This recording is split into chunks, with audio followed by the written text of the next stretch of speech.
Have you ever heard of the Peace Race? It's a cycle race that ran from 1948 until the early 2000s.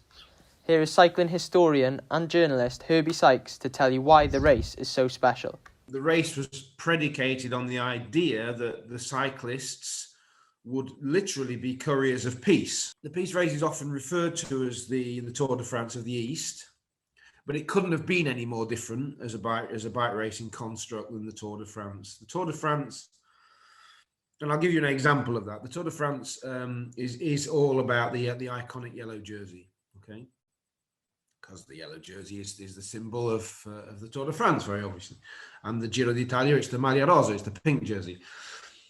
At a certain point in the early 50s, I can't remember the exact year, 1951, I believe, or maybe 52, in the peace race, there was talk of abandoning the yellow jersey altogether. And there was a perfectly good reason for that.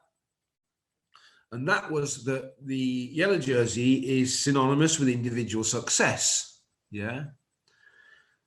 In the peace race, there was a blue jersey. There's always a team competition in stage races, but in the peace race, the blue jersey of the winning team was extremely important. Probably as important, if not more so, at a certain point than the yellow, because it promoted altruism, the collective. All of the classic communist kind of leitmotifs were wrapped up in the blue jersey. So ideologically, as well as practically, operationally, it had a different starting point, a different perspective. I know that when the Soviet riders, for example, came to race in France and Italy, yeah, people were often confused by their tactics because they would be trying to win the team prize before the individual prize, yeah. So it was a very different kind of way of, and obviously that informed the way that they raced. It was a completely different animal. It's virtually impossible to compare the two. But at root, as I say, one is a commercial construct, and the other is an ideological construct.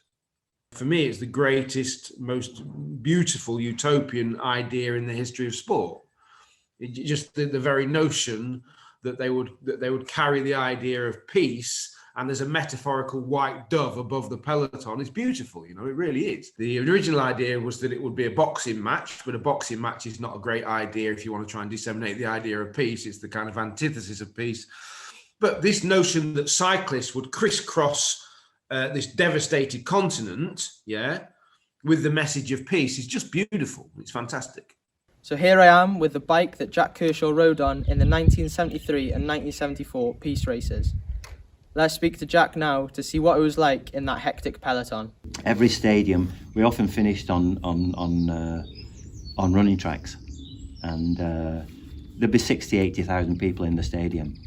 I actually spoke to the GB manager of the Olympic squad at Rio, Heiko Salzwedel, who was East German, and I just said I'd ridden the peace race. Oh, his ears pricked up. He was reminiscing, saying, "I remember the music." He said every time the music came on, we all used to run to the television to watch it. And you think, I mean, you know, and he was brought up in the communist era, who could relate to the race more than I could, because to me it was just a hard, solid race, but to him it was part of his upbringing. You watch modern day races, which are filmed from A to B now, and you just see the massive crashes of full-time pros now, and it's just, you're that close together, you know, you'll look round, you make a mistake, and the crashes are there. But that sort of 50 years ago, that was the intensity of it. The intensity of the racing now was like that then. At the end of the day, it was a peace race, so open to everyone. And I mean, when the Cubans rode the first year, when anyone crashed, they blamed the Cubans and Cuba, and they got the blame. They were mainly the ones who were to blame, but they ended up getting blamed for any crash that happened. We'd be there in an evening, and we'd fallen off, and you all had big scabs on your hips. And I can remember one time just watching people come in, and they're all limping and pieces cut out of the tracksuits, and we just started laughing, and the next person came in, and they were limping, and we just ended up in absolute tucks laughing over people coming in injured. I mean, we were injured ourselves, but it ended up sort of hilarious that everybody was limping in.